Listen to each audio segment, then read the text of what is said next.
Excellencies, dear guests, this year marks the 15th anniversary of the Montreux Document, and it is the first international document to specifically address the legal obligations of states regarding the activities of private military and security companies. And the International Code of Conduct Association, which addresses the key role of the private sector in the implementation of these standards, marks its 10th anniversary this year. As the host state of the ICRC and the depositary state of the Geneva Conventions and also of their additional protocols, Switzerland still has a very special connection to humanitarian law. The Montreux Document is one of the things that I'm actually proudest of. This is a really good example of how international law can develop on difficult issues. And it's really kind of a model that in areas where, as you heard the ambassador say, there are gaps that international law can develop. What do you feel has really changed in the last decade since the writing or the establishment of the Montreux Document and the establishment of ICoCA? What we've seen in the past 10 years is a proliferation and a diversification of private military force.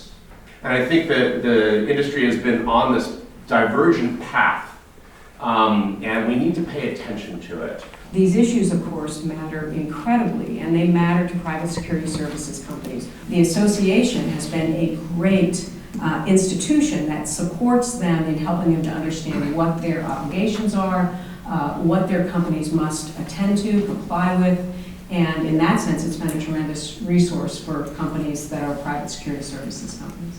Can you give us a more technical definition, perhaps, of how we can define PMSCs and understand their differences today?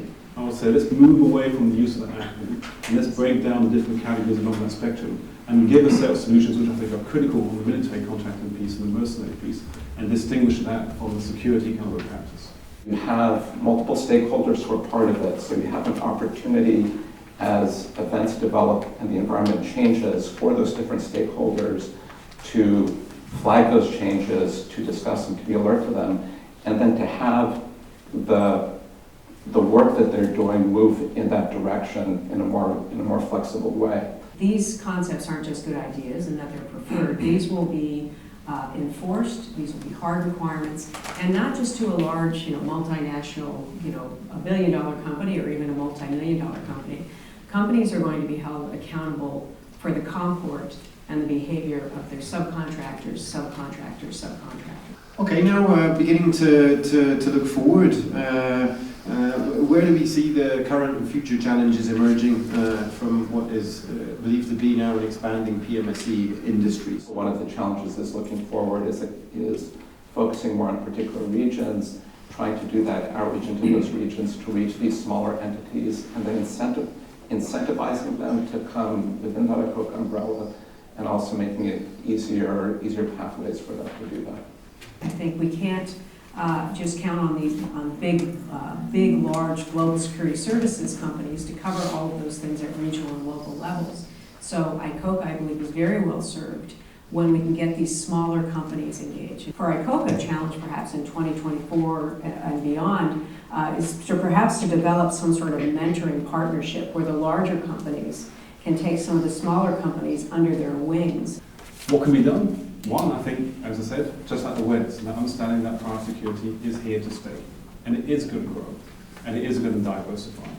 And going back to some of your points, Sean, we are going to see private security tapping into technology, for instance, new offerings, new ways of doing security. It's a highly competitive market, and the cost margins are narrow, but the profits are potentially very big as well. It's a cutthroat business too, so it's very, very commercial. Now, the model that we have with ICoCA, it may be not the final model. It's partly implementing the Montreux Document, to come back to that. Taking international humanitarian law and human rights law and trying to bring the sense to the security piece of PMSCs. You're also speaking to the UN Guiding Principles on Business Human Rights, another kind of statement of principles that corporations and governments need to sort of respect. And it's a way of trying to now bring the different stakeholders to the table.